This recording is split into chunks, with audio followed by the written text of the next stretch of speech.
Donc, on est de retour sur le podcast Hypercroissance en mode discussion d'affaires. Et cette semaine, c'est Simon Plante qui va pas simplement venir nous parler d'économie, mais également de gestion de patrimoine. Parce que, soyons honnêtes, c'est une question que beaucoup d'entrepreneurs se posent. Quand on commence à générer un surplus de liquidité, notre organisation va bien, on génère du profit depuis quelques années. Qu'est-ce qu'on doit faire? Est-ce qu'on réinvestit tout dans l'entreprise pour aller chercher encore plus de parts de marché? Est-ce qu'on sécurise certains de ses profits pour faire travailler le marché boursier et augmenter un petit peu les dividendes qu'on peut en sortir? Bref, des questions qu'on va essayer de répondre aujourd'hui. Mais avant toute chose, Simon, comment va ton été? Comment ça se déroule de ton côté? Super bel été, malgré la température, j'ai pu m'échapper ailleurs, donc en Europe, comme toi, tu peux le faire. Donc, on a mais c'est bientôt la rentrée. Moi, avec les enfants, je suis déjà rendu en mode rentrée, là, Antoine, surtout au moment sûrement que tu vas publier ton podcast, là. Donc, l'été est derrière moi déjà. Mais au moins, la bonne chose, c'est que pendant que tu es en vacances, Simon, le marché boursier, lui, c'est quand même bien porté. C'est un été qui suit des bons rendements. Avant de parler de gestion de patrimoine, je ne sais pas à haut niveau ce que tu penses un petit peu des états financiers qui sont sortis. Il y avait Nvidia qui est sorti, je crois, le 22 ou le 23 août, des chiffres impressionnants. Qu'est-ce que tu en penses là, globalement de ce qui est ressorti un petit peu sur le marché?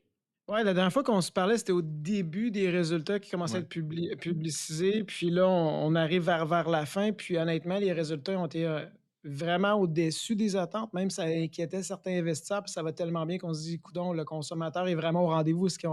La hausse de taux d'intérêt des banques centrales va bien se terminer.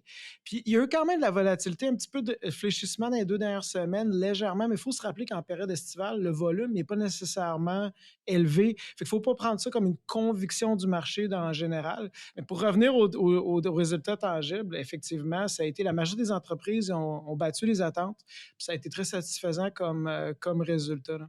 Hmm. Puis, est-ce qu'on peut s'attendre, selon toi, à ce que ça continue comme ça? Est-ce que tu es plus réservé, optimiste pour la suite?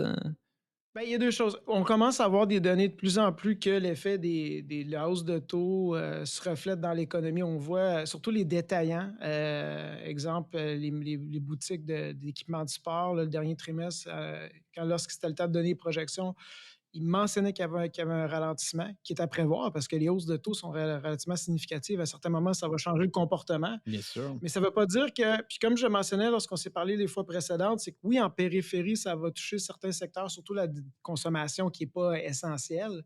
Mais jusqu'à présent, il ne faut pas oublier que les équipes de direction ont vraiment mis la barre basse. Ils gèrent les attentes des investisseurs. Donc, c'est pour ça, par exemple, ce trimestre-ci, on a vu des résultats qui dépassent les attentes. C'est que les équipes de direction avaient géré ces fameuses attentes-là. Puis ça a été le même genre de température qu'on a pu saisir là, au niveau des projections qui ont été faites par les équipes de direction encore à ce trimestre-ci, là. Donc, la prudence demeure, mais à date, c'est moins pire qu'anticipé. Hmm.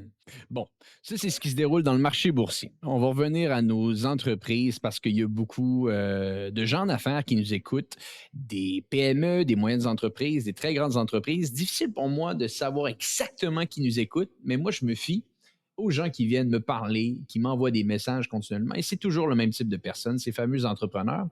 Et là, c'est une question que j'aimerais ouvrir avec toi parce que toi, tu nous parles souvent d'économie. On pourrait quasiment penser que c'est ton travail à temps plein, un analyste économique. Mais ton travail, c'est de gérer des patrimoines d'entrepreneurs, des gens qui atteignent un certain montant d'argent qu'ils ont de côté. J'aimerais qu'on en discute un petit peu ensemble aujourd'hui, Simon. Qu'est-ce qu'un entrepreneur doit faire à ce moment-là, quand il génère ce fameux surplus de liquidité? Je sais que tu travailles avec beaucoup d'entre eux. Pourrais-tu commencer à nous dire un petit peu comment tu les coaches, ces gens-là qui arrivent, que leur entreprise vont bien, que les profits sont au rendez-vous et qui se posent des questions sur où investir leur argent? Ouais, on peut donner des lignes directrices. C'est sûr qu'à 30 000 pieds, le persona, on peut le généraliser, mais plus qu'on devient granulaire, précis, plus chaque personne peut personnaliser son approche. Mais euh, le premier commentaire que je dirais qui me vient à l'esprit, c'est souvent l'entrepreneur, 2 choses, là, quand tu parlais tantôt des les excès de profit, c'est quand son entreprise commence à bien aller puis ça génère de la liquidité. Un entrepreneur, là, c'est un type A personality. Il y a plein de projets, il y a plein de trucs qu'il veut faire avec son argent.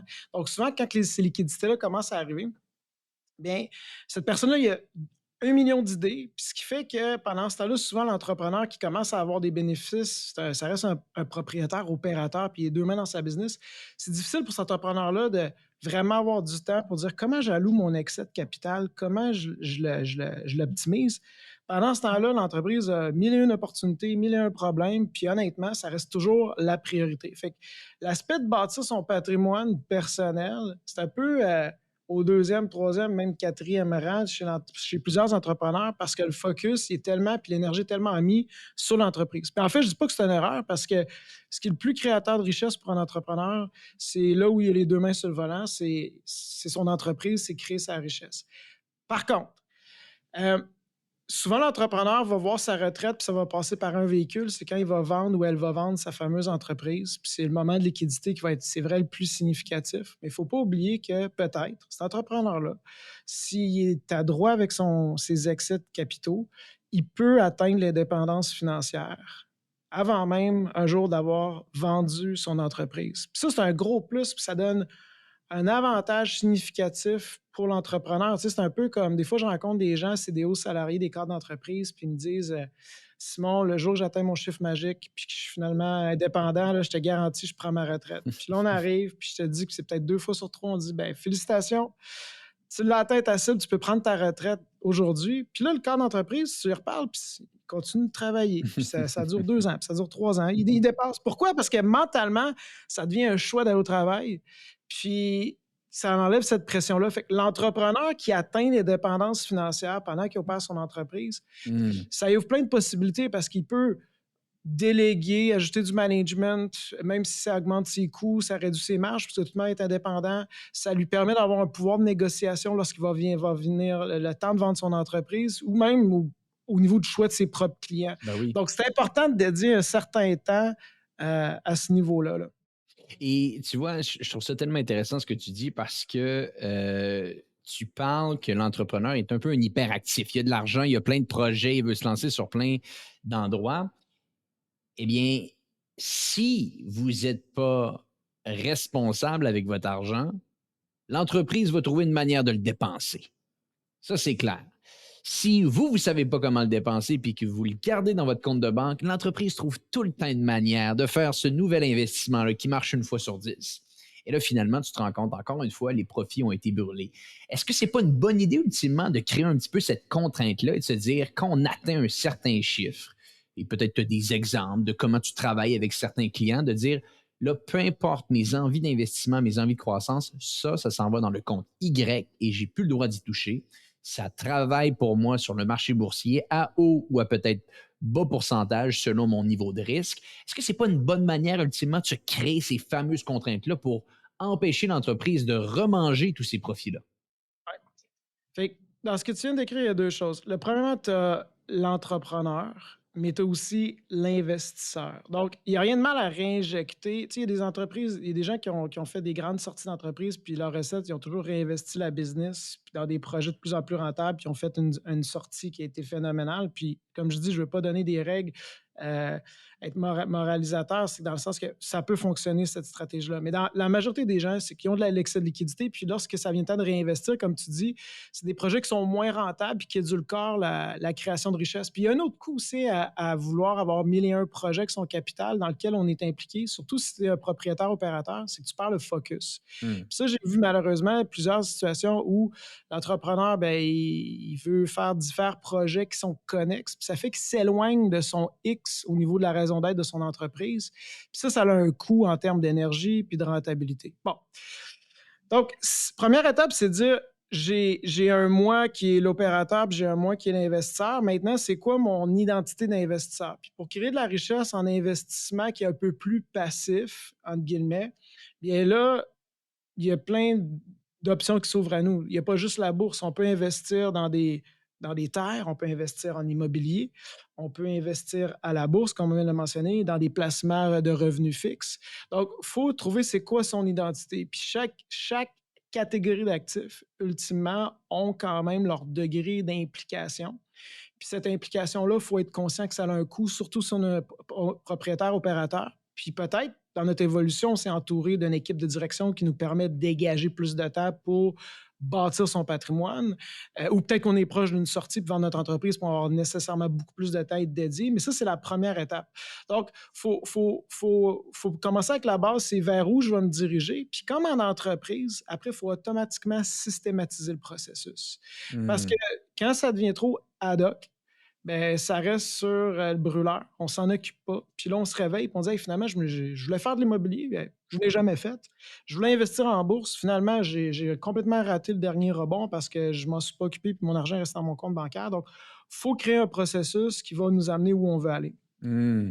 C'est tellement intéressant. Puis on revient dans ce cas-là à un point, euh, est-ce que tu bâtis un petit peu des règles? Bien entendu, tu ne veux pas devenir ce moralisateur-là, de dire à tes clients entrepreneurs comment gérer leur entreprise. C'est pas là que tu vas aller, puis j'imagine que c'est pas non plus ton champ d'expertise.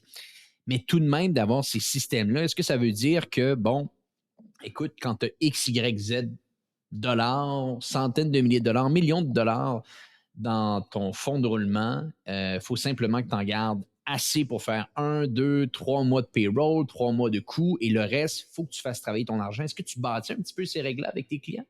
Oui, c'est ça. Donc, nous, évidemment, tu sais, on gère à peu près près d'1,4 milliard d'actifs à travers le Québec. Puis le plus gros création de richesse, c'est l'entrepreneuriat. Fait que une bonne portion de nos clients sont des entrepreneurs. Et là, ce qu'on peut faire, entre autres, si tu veux aller plus précisément, je suis un opérateur d'entreprise. C'est sûr qu'on va travailler avec un directeur de compte qui connaît le côté finance des opérations pour savoir, parce que dans chaque industrie, ça varie, qu'on soit dans l'industrie manufacturière ou de service. Puis la clé, c'est de dire, il y a de l'excès de liquidité, il faut en conserver, il faut être prudent pour les opérations. Là où que ça devient démesuré, c'est que des fois, par excès de prudence, le coussin devient de plus en plus gros. Puis là, c'est là que psychologiquement, ça fait du bien à l'esprit de la personne, mais c'est là des fois qu'il y a besoin d'éducation. Si j'ai un excès de, je donne un exemple arbitraire, 500 000 dans ma compagnie, ben, je veux dire, à 7 là, dans 5 ans, c'est 300 000 que j'ai laissé sur la table. Puis dans 10 ans, c'est un demi-million, j'aurais doublé mon capital. Donc, à un certain moment, faut faire un trait dans le sable pour dire, selon mes besoins d'opération, selon mes projets de croissance organique, c'est où que j'ai cet excès-là. Et là, il faut créer un processus, que ce soit trimestriel, semestriel, pour écrémer justement ces liquidités-là, Hmm. pour les acheminer dans notre entreprise. Puis là, avec l'entrepreneur, on va avoir la discussion. Si, puis c'est pas, c'est et ou. L'entrepreneur, il est pas, s'il fait de l'immobilier, c'est pas exclusivement ça, mais là, on va l'aiguillonner avec les bons partenaires externes ou à l'interne qui vont l'accompagner de ce côté-là. Mais s'il veut faire du placement boursier, puis je prêche pour ma paroisse, dans le sens que je pense que ça a sa place. Puis je vais expliquer, la réponse est simple, là, pourquoi je crois à ça, c'est que quand on commence en investissement, souvent, si on est au début de l'émergence de notre entreprise où elle est vraiment rentable, on n'a pas de temps. Puis investir avec un partenaire en bourse, c'est le placement le plus passif où on va être le moins impliqué. Fait qu'en termes de temps, c'est une bonne première étape. Puis aussi, c'est en termes de liquidité. L'entrepreneur, en général, sa valeur nette, c'est très différent de sa valeur liquide. Fait que la valeur nette, c'est la valeur de sa résidence personnelle, la valeur de son entreprise. Peut-être l'entreprise possède son propre immobilier. Tout ça, ça a une valeur sur papier. Mais si je te dis ce qu'on vaut réellement, c'est ce qu'on peut écrire un chèque demain matin, bien, tous ces actifs-là ne sont pas liquides. C'est basé sur des suppositions. Parce que lorsqu'on commence à bâtir un portefeuille de placements liquides, soit des placements garantis ou de boursiers, bien, au moins, ça, c'est un actif qui est liquide. Donc, si éventuellement on a besoin d'avoir accès à ces liquidités-là parce qu'il y a un imprévu qui arrive et on ne l'avait pas anticipé parce qu'on est à la genèse là, de se bâtir un patrimoine liquide ou un patrimoine indépendant de l'entreprise, bien, c'est facile d'accès. Hmm. Puis d'ailleurs, je serais curieux de t'entendre. Tu as parlé de certains endroits de, on pourrait dire, revenus passifs. Je ne sais pas à quel point c'est passif faire de Oui, l'immobilier. exact. En toute honnêteté, ça peut l'être si vraiment beaucoup de choses sont déléguées ou sont données à l'externe, mais tout de même, il y a un certain travail qui peut être fait. Euh, Immobilier, marché boursier, investir dans des fonds mutuels qui ont des rendements quasi fixes. Selon toi, c'est quoi un petit peu le pourcentage, la balance qu'on doit mettre sur le marché, peut-être en immobilier, peut-être garder un petit peu d'argent dans l'entreprise, peut-être sortir même un petit peu de liquidité pour l'entreprise. Bien entendu, ce sont des réalités différentes d'une personne à l'autre, mais tout de même, est-ce que tu as une règle de pouce avec laquelle tu aides tes clients? La réponse, je vais te dire que c'est non, puis je vais t'expliquer pourquoi. Première étape, c'est ta personnalité. C'est pas parce que tu es un entrepreneur que tu es un investisseur, OK? Là, Hmm. je vais m'expliquer, c'est que, quand on investit en bourse, l'exemple le plus banal, je peux dire, ben, on va acheter tantôt tu parlais des résultats d'NVIDIA. On peut parler de NVIDIA, puis toi, en tant qu'homme ou femme d'affaires, tu peux avoir une opinion sur, le business case. Mais c'est différent de parler de ton instinct d'affaires puis ton business case, mais évaluer un actif. Fait que première étape, est-ce que tu es un opérateur ou tu es vraiment aussi un investisseur? Puis il y a des gens qui peuvent porter les deux chapeaux, puis il y en a d'autres qui portent seulement le chapeau de l'entrepreneur. Donc déjà, ça vient de couper certaines autres opportunités parce que, comme tu l'as Hmm. mentionné, investir en immobilier, il n'y a pas d'investissement passif dans le sens que même moi, à la bourse, c'est pas passif, c'est moi qui fais le travail d'analyser les compagnies, mais c'est un travail à temps plein. Donc, déjà, si on se dit entrepreneur, puis là où on est sur un X, c'est vivre notre passion, notre produit qu'on fabrique ou le service qu'on offre, puis c'est là-dessus qu'on veut nous focuser, c'est là que notre talent est. On devrait peut-être écarter d'autres catégories d'actifs qui vont demander beaucoup plus de notre temps, là où on ne va pas optimiser notre talent, notre savoir-faire, puis on ne sera pas sur notre X. Euh, Après coup, si l'investisseur découvre qu'il y a vraiment un talent ou il a trouvé une niche, exemple en immobilier, c'est sûr qu'il devrait peut-être surpondérer son actif dans cette catégorie d'actifs-là, parce que là encore, il y a du plaisir, il crée de la richesse, Hmm. euh, c'est bien correct. Mais plus qu'on s'éloigne de cette identité-là, plus que je pense que faire affaire avec une équipe comme la nôtre peut avoir une valeur ajoutée parce que nous, on va faire la gestion de, de A à Z, puis les suivis qui sont, exemple, trimestriels, ben, ça requiert quelques minutes de votre temps, quelques heures par année, puis c'est là qu'on sauve beaucoup de temps. Puis comme je l'ai dit tout à l'heure, c'est pas un ou l'autre, ça peut être euh, toutes ces réponses, mais ça va varier d'un individu à l'autre. Si tu demandes vraiment là, une recette finale, là, tu veux de quoi de précis, là, parce que je donne des. Tu sais, je pense que la situation où l'entrepreneur finalement vend son entreprise est nettement différente de l'opérateur. Puis à ce moment-là, des fois, tu vas avoir des stratégies où les gens vont être, exemple, un tiers en immobilier, un tiers dans de Hmm. l'actif réel comme des terres ou des entreprises opérantes, puis ont le temps de s'impliquer dans ces entreprises privées-là opérantes, puis un autre tiers au niveau des marchés boursiers ou du revenu fixe. Ça va jouer dans ces eaux-là approximativement, mais là, on parle des gens souvent qui ont fait une sortie puis qui ont vraiment du capital qui est assez significatif. Ben oui. Puis ils ont pas un risque de liquidité, voulant dire que les terres qu'ils possèdent vont les garder sûrement des décennies, puis ça va aller à une autre génération. Donc, comme je te dis, ça dépend de chaque situation. Là. Donc, le moment, globalement, que tu vois qu'il y a vraiment une plus grande diversification, c'est quand le patrimoine devient de plusieurs dizaines, peut-être même centaines de millions de dollars des fois. Dans le sens, c'est là que ça peut faire encore plus de sens de se diversifier, pas simplement au début quand tu commences, là, j'imagine. C'est ça. Le plus gros facteur, c'est pas la taille nécessairement du patrimoine, c'est le temps que tu peux Hmm. dédier. Donc, au fur et à mesure que ton entreprise et que l'entrepreneur il est accompagné d'une équipe de direction talentueuse qui peut prendre la relève pour certaines tâches, puis là, il y a un temps qui peut être dégagé sur d'autres activités. C'est là que je pense que l'entrepreneur peut se permettre d'aller sur d'autres carrés de sable, faire ses expériences. Hmm, intéressant. Et bon, peut-être également, j'aimerais t'entendre. Tu as répondu sensiblement là-dessus, mais il y a peut-être d'autres points qui s'intègrent à ça.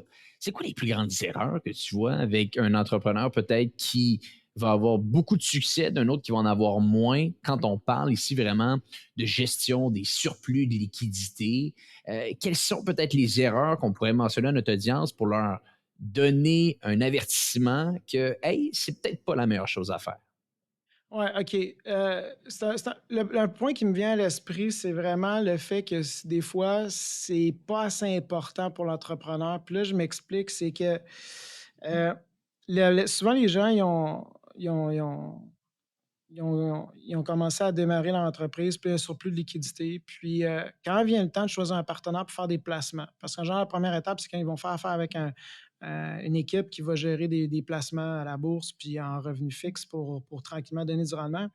Première erreur, puis je vais t'expliquer de quel côté, c'est que cette décision-là est un peu prise vite parce que souvent, l'entrepreneur, il a deux mains dans son entreprise et puis il y a tellement d'autres priorités. Puis, Puis c'est là que le monde réalise pas qu'optimiser sa situation, là, OK, entre faire 6% par année, disons un entrepreneur, là, il a un plan, puis il dit: «Ah, moi, je vais faire 5%», il prend sa décision vite, puis à destination, quand je vais avoir 60 ans, je vais avoir 3 millions de côté. Entre faire 5 puis 8%, là, c'est passer de 3 à 6 millions. C'est laisser 3 millions sur la table. OK? Ça a un coût significatif. Puis malheureusement, les entrepreneurs, on les rencontre des fois, puis comment ils ont choisi leur partenaire financier?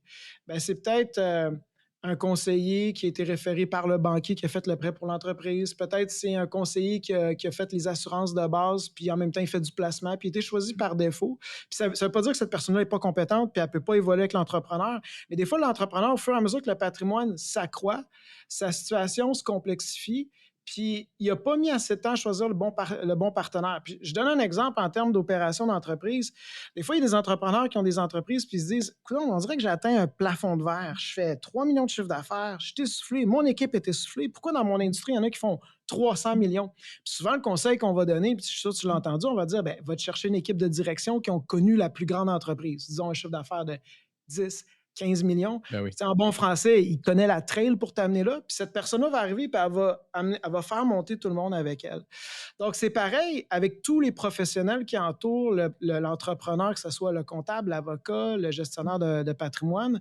Euh, Tu dois t'assurer que tu dois dédier du temps à quand même ouvrir l'œil pour dire: est-ce que j'ai le partenaire qui connaît la trail, qui a déjà accompagné des gens qui sont plus loin que je suis, puis ils savent quel chemin je dois prendre pour me rendre là. Fait que ça, c'est une manière d'optimiser déjà sa situation pour aller chercher une bonification d'expertise. L'autre point, je dirais, quand je parlais de faire entre 5 et 8 c'est que souvent, l'entrepreneur, c'est quelqu'un qui est habitué de prendre ses propres décisions, puis il est prêt à prendre du risque là où il a le contrôle. Puis commencer à aller du côté du siège passager, puis voir que le taux, des fois, fait des mouvements imprévus, ça devient un peu plus stressant. Puis c'est là, souvent, les gens disent: ben, mon risque, je vais le prendre dans mon entreprise. Puis ce que je mets de côté, je veux dormir la nuit, puis mets-moi ça en placement sécuritaire. Puis il n'y a rien de mal à ça, puis il y a différentes avenues pour bâtir le patrimoine, puis ça dépend de ton tempérament, puis on pourra reparler comment on pourrait structurer les placements, mais le fait d'être trop défensif, comme je dis, puis aller chercher tout à l'heure, puis aller chercher des rendements qui sont pas mauvais, 4, 5, 5,5. Mais quand on aurait poussé plus loin la réflexion, puis de le faire d'une manière intelligente, on aurait été chercher 1%, 2%, 3% de plus. Ça a vraiment, sur le long terme, des résultats, une différence exponentielle. Donc, pour un léger degré de risque additionnel, puis par risque, on parle un peu plus de volatilité, on peut aller vraiment bonifier sa situation, puis on va saisir plus d'opportunités, là. Simon, je te pose une question. Est-ce que c'est vraiment un risque? Est-ce qu'être sur le marché boursier, c'est vraiment un risque quand on voit que le S&P 500, je vais sortir des chiffres là, devant moi, S&P 500, si on regarde depuis le maximum, des fois, il peut y avoir des petites années de turbulence, mais si on regarde sur une courbe de 5 ans, il y a à peu près tout le temps de la croissance. Si on regarde depuis cette année, le S&P 500, c'est plus 16. L'année dernière, il a été à la baisse, bien entendu, mais cette année remonte. Et j'ai l'impression que même quand on parle de risque, c'est peut-être de la volatilité sur un an, peut-être maximum deux que ça va aller à la baisse, mais plus souvent qu'autrement, ça remonte à la hausse. Donc, est-ce que investir sur le marché boursier, littéralement être sur le marché, c'est tant risqué? Ben, c'est une très bonne question. Puis moi, je te dirais, des fois, il faut revoir c'est quoi la définition de risque. Parce que souvent, lorsqu'on parle de risque, on parle de volatilité, l'amplitude des hausses puis des baisses. Moi, mon vrai terme pour mon propre patrimoine, le vrai risque, c'est de perdre de l'argent. C'est la perte de capital. Puis on peut le faire de deux manières. On peut le faire en perdant de l'argent avec un placement. J'achète la compagnie XYZ, je mets 10 000 puis je la revends 5 000. J'ai cristallisé une vraie perte de 5 000. Mais la plus grande perte qui est faite chez les investisseurs, c'est la perte par omission. Ils ratent des opportunités. C'est parce qu'on ne veut pas vivre avec la volatilité. Fait que je reviens à ton point. Un investisseur va prendre un risque si il joue entre guillemets avec de l'argent qu'il ne devrait pas se permettre de jouer avec. Fait que je reviens, si on s'assoit avec l'entrepreneur, puis on statue vraiment qu'on met de la liquidité de côté, qu'on sait qu'on ne touchera pas, puis ton horizon est 5 à 10 ans, idéalement 10 ans et plus, bien, statistiquement, sur une période d'un an, la bourse est négative 33 du temps.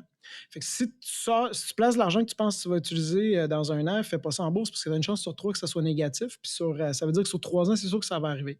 Sur 5 ans, c'est 20, mais sur 10 ans, c'est seulement 4 de risque de perte, puis sur 11 ans, c'est zéro. Fait que si je mets de l'argent que tu le sais que tu toucheras pas d'ici les 10 prochaines années, puis je le mets en bourse, ben, peu importe la variation des hausses et baisses, tu y toucheras pas ce capital-là. Fait que tu es probablement certain qu'à la 11e année, ton argent va être au rendez-vous, puis elle va valoir plus cher que ça l'avait resté de côté dans ton compte en banque ou dans des placements garantis qui donnent des plus faibles taux d'intérêt.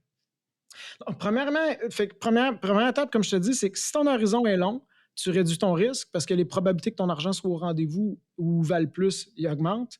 Deux, la variation, ça fait partie du folklore du marché. Puis c'est un peu comme l'entrepreneuriat. L'entrepreneur qui va aller en affaires, il va vivre des bonnes époques économiques, il va passer à travers des récessions, il va prendre des bonnes décisions, il va en prendre des mauvaises. Et la destination, c'est sûrement, s'il fait d'une manière stratégique ses décisions, il va créer beaucoup plus de richesse que s'il avait choisi d'être un employé dans une organisation. Puis le risque, ça a été ça le choix. C'est pas de vivre avec les aléas de l'entrepreneuriat, c'est d'avoir fait le choix de qui on veut être comme identité, un entrepreneur ou un salarié. Puis c'est la même chose avec la bourse. On ne peut pas éviter les variations, mais si on le fait de manière intelligente, ben, on peut mettre les chances de notre côté qu'on ne vivra pas ça.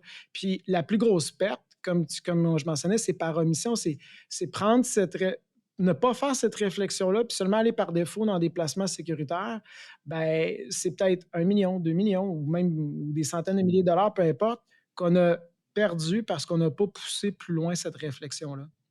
Et ça fait toute la différence sur un horizon de 5, 10 ans. C'est bien dit.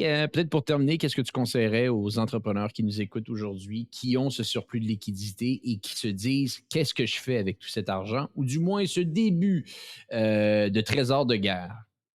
Bien, il y a plein de choses qu'on pourrait aborder, là, évidemment. Là, on a en quelques dizaines de minutes, on ne peut pas faire le tour, mais profitez peut-être, là, c'est le temps de la rentrée, là, les vacances sont terminées, comme on a dit tout à l'heure, puis c'est vraiment peut-être dire, prenez l'engagement peut-être personnel, là, une résolution pour la rentrée, c'est peut-être de bloquer seulement 1 heure par mois pour vraiment s'asseoir puis travailler sur son patrimoine. Pas dans sa business, mais sur le patrimoine, puis se poser des questions importantes pour dire, OK, est-ce que je pourrais canaliser plus de liquidité? Est-ce que j'optimise ma fiscalité?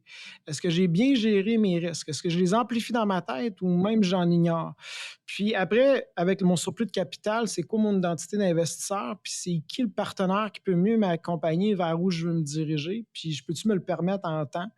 Je pense que c'est toutes des questions que peu de gens se posent parce que la tête est remplie avec l'entreprise, mais il faut faire une pause de temps à autre. Puis la qualité de ces questions-là va déterminer la qualité des réponses qu'on va retrouver, hein. Intéressant. Simon, toujours un plaisir de discuter avec toi. Si on va en apprendre un petit peu plus sur le travail que tu fais avec ces fameux entrepreneurs, où est-ce qu'on peut te rejoindre? Quel est l'endroit le plus simple? Bien évidemment, on a le site web groupepagerplante.com pour en savoir davantage, mais j'inviterais les gens des fois à s'inscrire sur notre chaîne YouTube où on émet un commentaire à chaque semaine sur ce qui a attiré notre attention dans les marchés boursiers. Donc, allez sur YouTube, faites groupe Pagé Plante ou tout simplement Simon Plante, vous allez nous retrouver. Puis, ça nous fait plaisir d'éduquer les entrepreneurs sur ce que nous, on se spécialise, c'est le marché boursier, évidemment. Fantastique. Simon Plante, merci beaucoup de tes précieux conseils encore une fois. Et pour les gens qui nous écoutent, on se dit à bientôt pour un prochain épisode de Hypercroissance.